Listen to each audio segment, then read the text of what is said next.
Somewhere in Gaza, under the rubble of what was once a home, lies a family photo album. Inside there are smiling faces, frozen in time, father teaching his daughter Quran, mother preparing iftar, children playing in the courtyard. And today that entire family, we pray, they're together again. Not under the rubble, but in the gardens of paradise in some form until the day of judgment. There's a divine promise from Allah subhanahu wa ta'ala, and it made the companions, the early Muslims, so happy when they heard it. وَالَّذِينَ آمَنُوا وَاتَّبَعَتْهُمْ ذُرِّيَّتُهُم بِإِيمَانٍ أَلْحَقْنَا بِهِمْ ذُرِّيَّتَهُم. As for those who believe, and their descendants follow them in faith in Islam, we will elevate their descendants to their rank, meaning we will reunite them in the afterlife. So imagine these letters from the past, these people who've never met each other. Imagine the way that they would communicate if they could communicate back to this world. There's so many stories of hope in the world today, and there's so many things to look forward to tomorrow.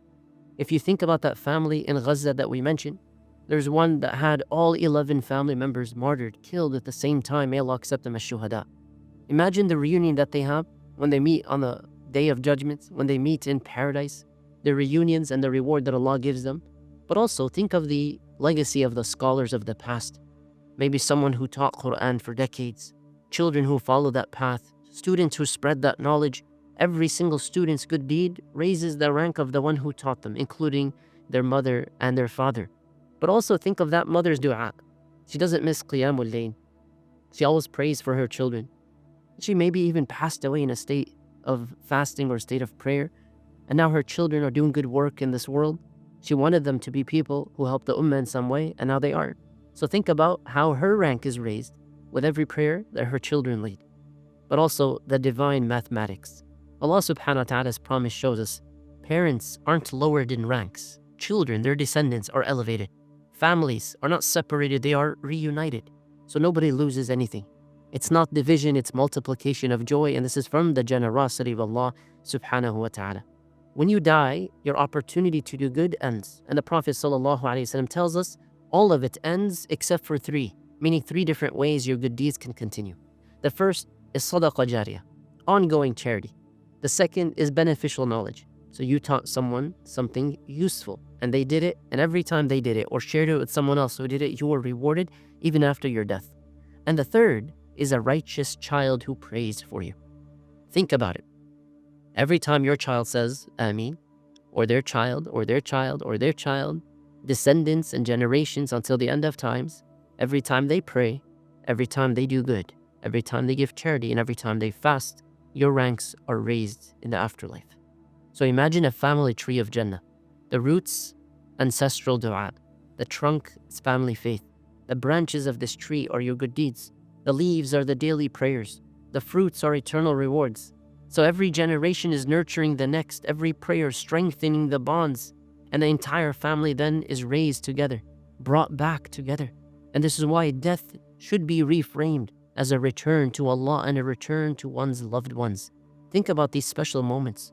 The Ramadan iftars and the Eid celebrations, the family Quran time, the shared prayers, the times they go together to the masjid, to lectures and classes and programs and events, to strive for justice for others. Perhaps all these worldly experiences are small previews, eternal echoes of the gatherings that the people of Jannah will experience. And for those who feel left behind, if you didn't have righteous parents, you be the beginning of what is good. You start a new legacy. You plant that first seed. Make your story different. And remember, every end can be a beginning, and every loss can be motivation. Every pain can be purpose. How do you build your family's paradise path?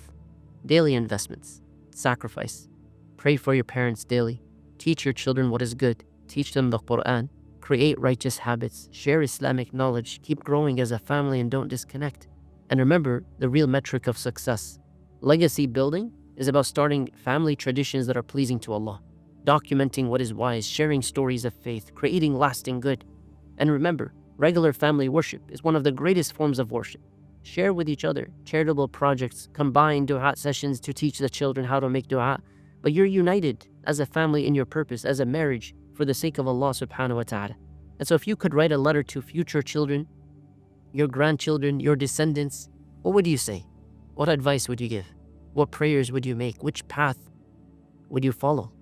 The eternal family gathering on the Day of Judgment is one of the most beautiful experiences of Jannah. So imagine once again, the gates of Jannah open, the families go in, they're reuniting, their ranks are rising together, and their joy is multiplying eternally. No more painful goodbyes. No more farewells. Missing loved ones? Not anymore.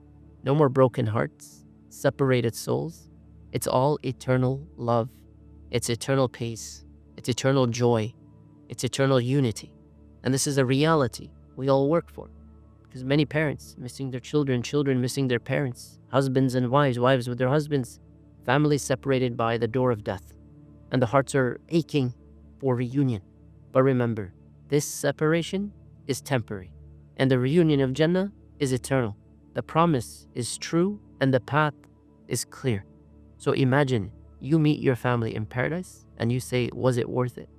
There is no alternative route. There's nothing greater you can do when your loved one passes away than to meet them again in the greatest of homes. What inspires you about the family reunions of Jannah? Share in the comments below to inspire others, and may Allah bless you and your family and reunite you in the highest ranks of Jannah. Allahumma ameen.